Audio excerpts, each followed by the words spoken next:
Bom dia, tia Alê na área, tudo bem? E aí? Vamos estudar o nosso tema de hoje, né? Perguntando sobre pensamento. Será que pensamento tem poder? Lembra que eu falei para você que a gente ia retornar a esse tema, porque o estudo do pensamento em si, ele é muito extenso, dentro dessa visão espiritual, dentro dessa visão bastante integrativa, sistêmica. A gente precisa entender melhor a natureza do pensamento poder afirmar ou não uma frase como essa, né? E hoje você vai desmistificar esse conceito, assim como eu faço para as minhas alunas também. A gente vem realmente, né? Quem vem do campo dessa área de autoconhecimento, autodesenvolvimento, vem com muito mais crenças do que se imagina, né? E crenças que não seguem a lógica espiritual. Então aqui você vai aprender um pouco mais a respeito desse tema. Vamos lá?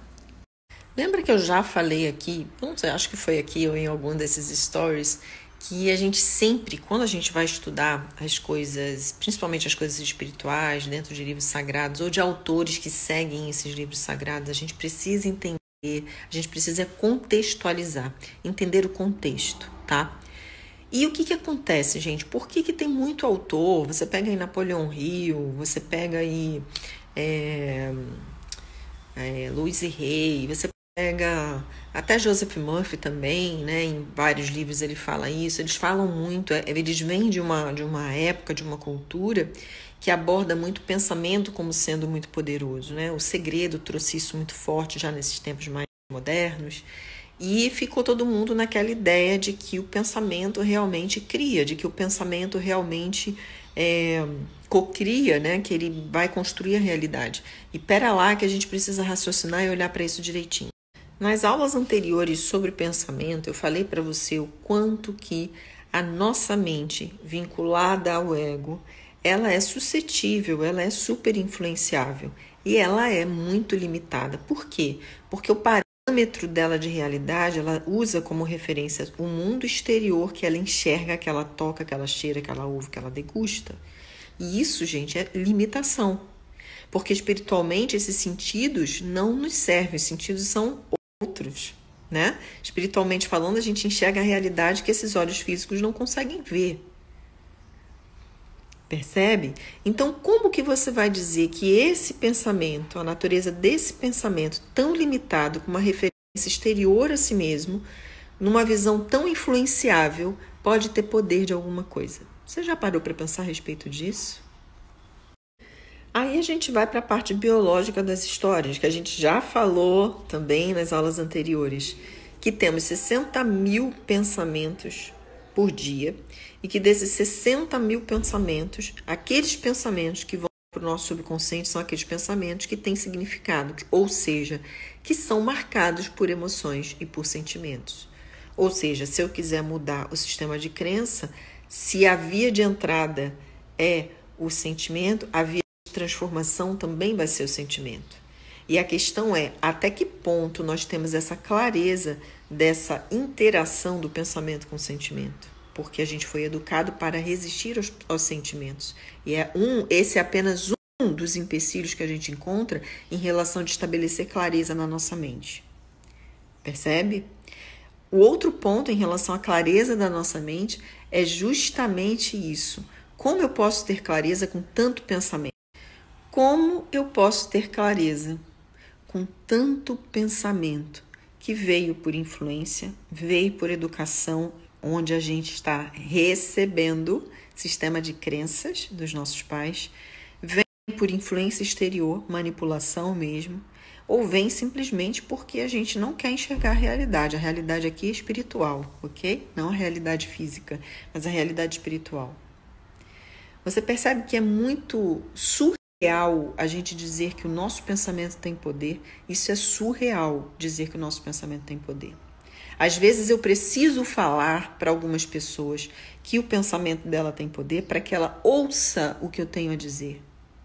Porque se eu disser para ela, não, seu pensamento tem poder de bosta nenhuma, ela vai olhar, tá, mas aí fulano de tal fala lá que tem, o cara tá milionário, tá rico, tá não sei o quê, e é ele que eu vou seguir. Aí você fica lá a vida inteira tentando que eu diga que você hoje pode provocar aí sabe? Uma resistência, um mal-estar, e tá tudo certo. É para isso mesmo. Tá na hora de você acordar. Lembra que eu falei no início que a gente ia desmistificar esse negócio? A gente precisa desmistificar isso para parar de ser enganado e influenciado. Eu também já acreditei um dia que meu pensamento tinha poder. E eu ficava lá fazendo um monte de afirmação, fazendo um monte de repetição, tentando, conduzir as minhas emoções para não entrar em desequilíbrio, para não ficar mal.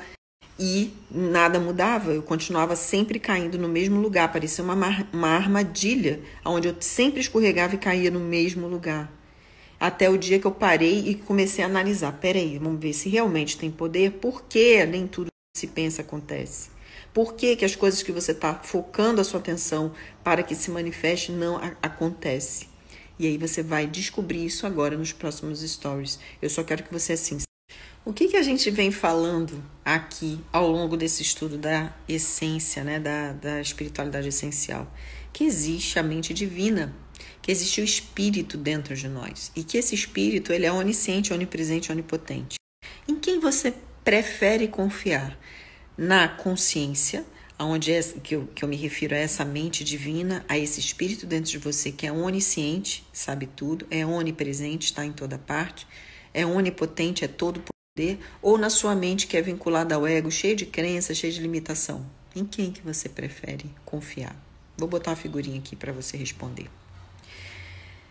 Entende que você dizer que essa mente que é vinculada ao ego tem poder é uma baita de uma incoerência. Não faz sentido você associar poder a uma mente limitada e ignorar o poder de uma mente limitada. O que Cristo dizia a respeito disso? Ele dizia assim, não sou eu quem faço, quem faz é o Pai que está em mim. Essa frase, ele está expressando isso, ele está reconhecendo o poder do Espírito dentro dele, o poder do Espírito do Pai. Ele dizia, eu e o Pai somos um, mas ele é maior do que eu.